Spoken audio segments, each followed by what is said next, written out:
most excited to have you supervise our mission.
It's a trap!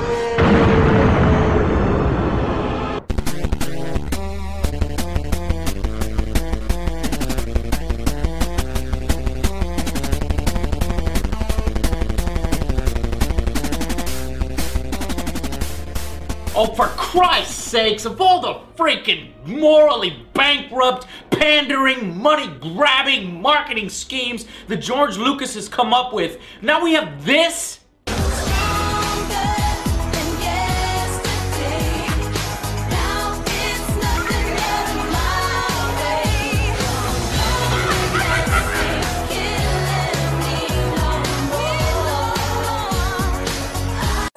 No, I take that back. It should actually be no surprise that we now have an intergalactic dance-off with Slave Leia and the goddamn Emperor himself. I will admit I am quite displeased by this turn of events. But holy shit, is it still jarring to watch. Now, from the moment motion controls were conceived, someone somewhere thought it would be a great idea to simulate swinging around a lightsaber and using force powers, giving an interactive outlet for nerds like me who like to swing sabers in their basements. Star Wars Kinect makes that promise that the time is now. Unfortunately, it's a liar, and you can smell it from miles away like a steamy pile of tauntaun shit. Hey, steady girl. Hey, what's the matter? You smell something? Aside from a few semi-functional modes and a few laughs that you get from the absurd intergalactic dance-off, this game is hardly worth the Star Wars license or even the disc it's printed on. A real shame since it's from Terminal Reality, the same folks that brought us the solid Ghostbusters game. But it's probably not entirely their fault. This game has seen several studios working on it and has actually been in the works since the Kinect announcement, pushed back from holidays 2011 to April Fools as a sort of tongue-in-cheek sorry to the fans. Okay, I made that last part up, but that's what should have happened. When starting up the game, you were greeted by 3PO and R2-D2 who take you through the game's 5 different activities: Jedi Destiny, Rancor Rampage, Pod Racing, Galactic Dance-Off, and Duels of Fate. Now you'll notice that right away, none of the big name actors reprise their role. You've done very well, Marva. The Council thanks you. We know you understand the importance of this undertaking. Does something trouble you, Master Yoda? Probably because they had the good sense not to return LucasArts' phone calls regarding the game. Sammy baby, we want you. Come on, it's LucasArts. We got this great game, Star Wars Kinect. You get to swing around a fake lightsaber. Look, hey. We'll even give you a purple one, just like you like. Remember, it's in your contract from those prequel films, so you got to. Alright, okay. We'll see you at 7 p.m. tonight, Sammy. Better my back than my asshole. Nasty. I'll beat your motherfucker. You ought to be ashamed of your goddamn self. However, the 3PO impersonator does a good job, and the back and forth between him and R2-D2 can be funny, and it feels right. In Jedi Destiny, or Dark Side Rising, you are a Padawan of Marva Zane. and you can select between a few pre-made generic Jedi as you play out events that take place during the prequel trilogy that happen after The Phantom Menace and conclude during Revenge of the Sith. But the story is so weak and generic, it's hardly worth mentioning. You're under attack, go here, kill a certain amount of dudes before you're allowed to proceed, rinse, and repeat. Occasionally you get some variation through some on-rails space combat shooter sections. But when things stand out in the story mode, it's only because of how bad they are. Like this female protocol droid that even gives Jar Jar Binks a run for his money in the annoying as hell department. Perhaps now would be a good time for refreshments, yes?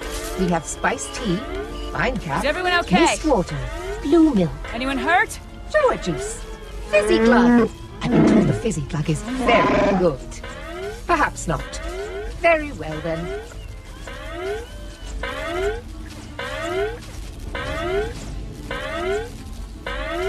Graphics are slightly better than they were in Star Wars The Old Republic, but that's not saying much. They too opted for the cartoonish look, which here does the job well enough. The cutscenes are presented well, and there is a lot of stuff happening in the background. Unfortunately, none of that really matters if the actual Kinect gameplay and controls don't work very well. So do they?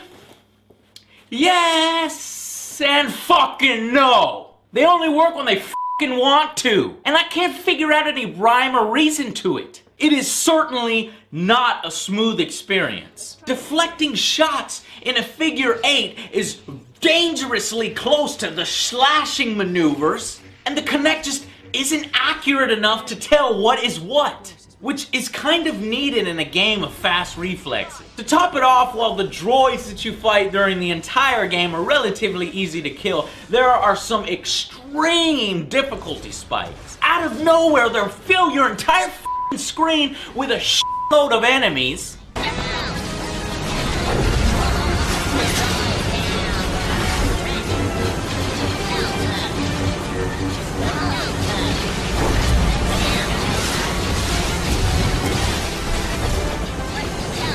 Ones that require one-on-one battle and very specific sets of moves to kill, while also having lasers shot at your head from above, below, to the side. Combine all of that shit with piss-poor Kinect detection, and well, you're gonna die a lot. Then when you restart, you have to go through the cutscene again because the Kinect won't like to read this maneuver, only to get cut down again because the Kinect can't read when you want to sidestep and do one of these butterfly Darth Maul type things.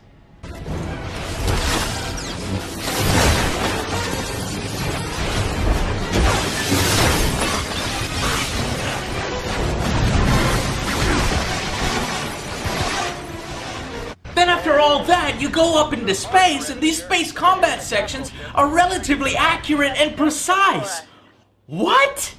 You just hold up your two hands, and the Kinect sees even very small movements, which confuses the hell out of me, because then how the hell can everything else be so finicky? Like the land speeder sections that require you to lean to move left and right.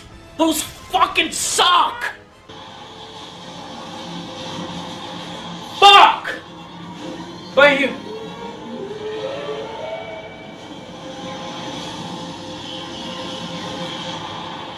Fuck!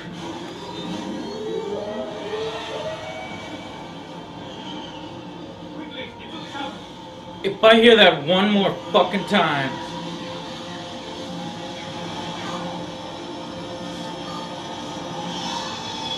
God damn it!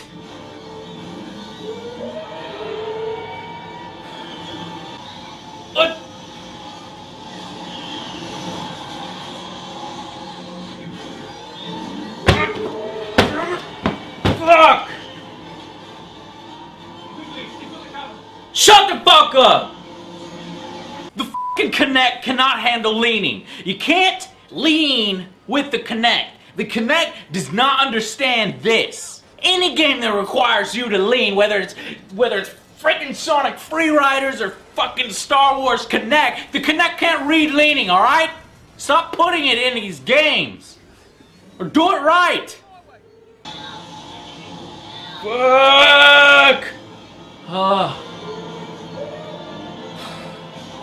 Piece of shit! Oh my god, not again. Now as you slash down robots, that works well enough, and dashing forward also works well enough. You'll find that there are some sections that give a hint of some fun, especially when you dive head first into just a big ass pile of enemies. And even though there are force powers, which seems really easy for the Kinect to do, you'll find yourself barely using them, as it's difficult to accurately target the exact object on the screen that you want to lift. No, not that one, this one. So you're probably just gonna be sticking to brawling like a Sith for the 5 hours that it's gonna take you to complete the campaign, which is at least a good workout. But who needs this game for that? Certainly Star Wars Kid proves that you can burn a shitload of calories by yourself with no media.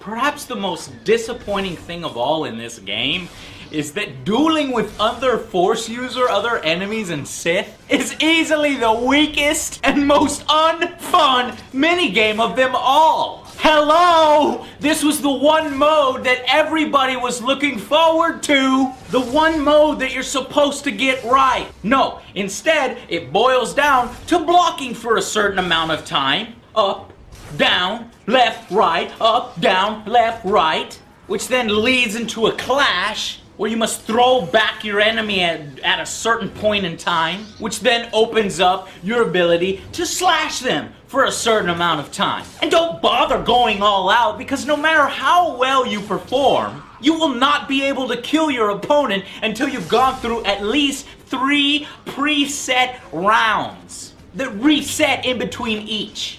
Like before you kill the guy, it's like, hold on, okay, let's reset, okay, now I'm ready. It's completely scripted and boring. And often your lightsaber will just get stuck from one slash motion as it wastes precious attack time seconds.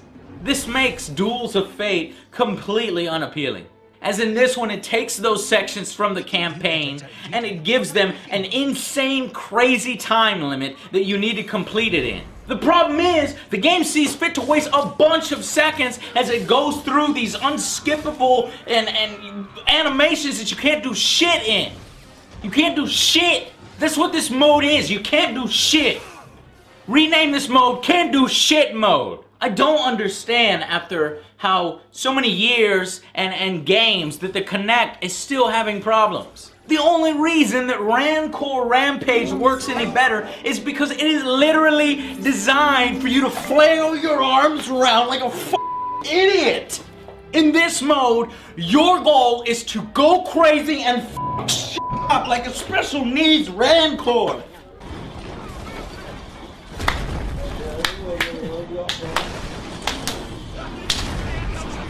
Yeah. Get him, Rancor, get him. Do it. Kill all them vampire people.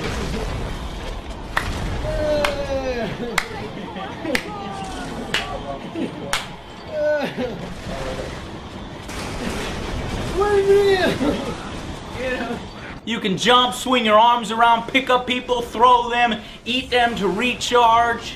Now, if you ever wanted to make believe that you were Godzilla, then this mode will put a smile on your face, if only because of how ridiculous the Rancor looks reading your movements.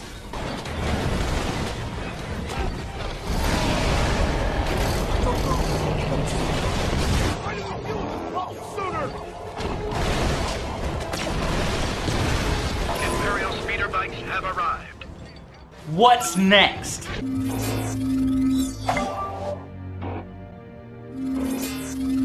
Pod racing? Oh god, no. Please don't let this be another Sonic Freeriders. Fucking hate this game. I feel sick. Kinect motion controls for a racing game. I dread the very idea. Tutorials are a must here, but basically you hold two hands out like this and each one controls one of the boosters, one of the engines. Pushing forward boosts, pulling back brakes, pulling back on only one handle will turn in that direction, pulling back on the other will turn in the other direction. And you know what? This actually works! I'm completely baffled! What? Why not then use this mode for the land speeder section that happened in the campaign instead of fucking leaning? But of course though, they just have a simple formula and throw shit in your face. You can get blasted with water that you have to wipe off your face like this. But the motion will almost always send you careening into a wall. Remember, here are your gears and here's your wiping off your face. You're gonna slam into a fucking wall. Same with the other special abilities like throwing a wrench to get shit off your engines, or even repairing, which you'll probably be needing to do is something like this. Just avoid performing any of these special actions as much as you can, and you actually will finish a race, unlike Sonic Freeriders. Hell, in fact, after playing multiple times, I actually started to get a lot better at it. I started to place.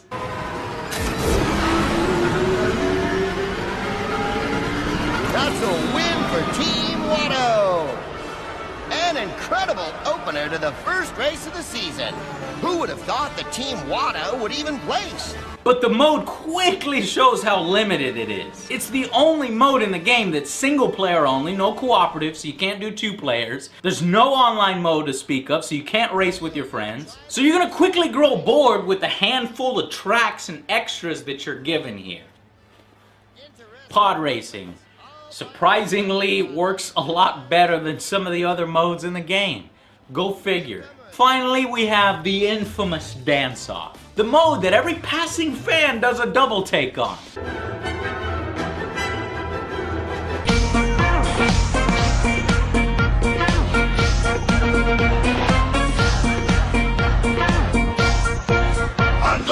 But seriously, you guys are gonna freak out. This might actually be the best part of the game. I shit you not! I shit you not! And hardcore Star Wars loyalists are gonna kill me for saying this, but if you just relax and don't take it so serious, it's good for a few laughs. I mean, come on, imagine the Emperor going off on his speech in Return of the Jedi. Welcome, young Skywalker. I have been expecting you. But then suddenly busting a move for no other reason than wanting to school your ass. You are now mine.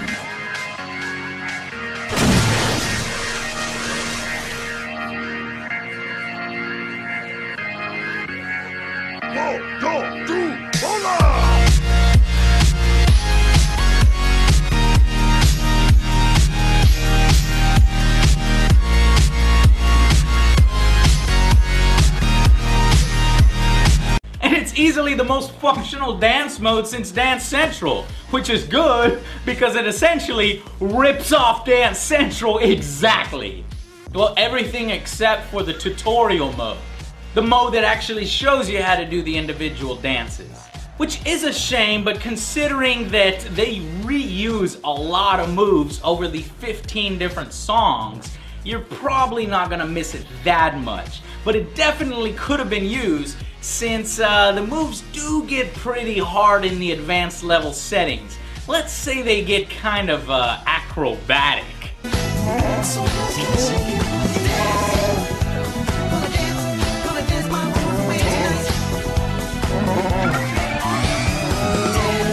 You're also not able to see the stars that you've got on each mode and each song for some reason, so that you can easily replay your scores and see how many stars you have, because you need 75 stars to unlock the Death Star, which will give you access to Vader and the Emperor. But after unlocking those, I'm just very well content to going back to Dance Central. It does it better. I have to admit the Star Wars lyrics are kind of funny.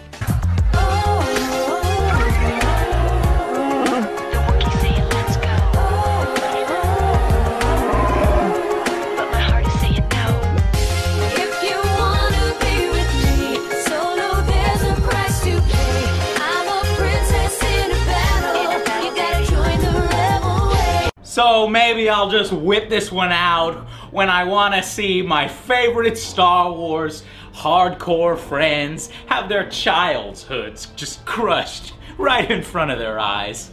It'll be a hoot. Oh, George. By the way, this game is canon.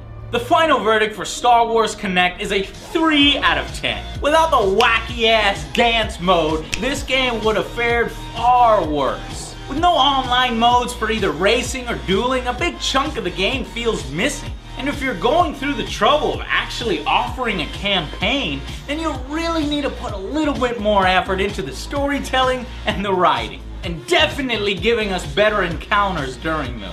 But I simply cannot forgive how the whole point of this game, dueling with lightsabers, is easily the worst mode in the entire game, and it's just not fun. Don't do it. Unless you're the morbidly curious type, go ahead and skip this one. Hell, even if you have kids, Mr. This Game is for Kids, that money would be better spent on 2 electronic lightsabers at Toys R Us or Walmart, so that he or she can just swing them wildly around and hit things and knock shit off the table the proper way. The way that we all did when we grew up. They'll have just as much fun as they could have in front of the Kinect and the television. If not more so, because they aren't restricted by the movements that the game can register. Terminal Reality does its best to appease Microsoft's Kinect. But this is definitely not the must-own title for the Kinect. The technology is just not yet there for this kind of experience. And with this being so high profile, I think I'm pretty much convinced that the Kinect is never gonna be what Microsoft had hoped for. Like I've always said, it's a dance accessory for dance games. But who knows, maybe I'll be proved wrong. Alright guys, until George Lucas's next gross sellout of the Star Wars franchise, I'll see you guys on the next Angry Joe Show. Your feeble skills are no match for the power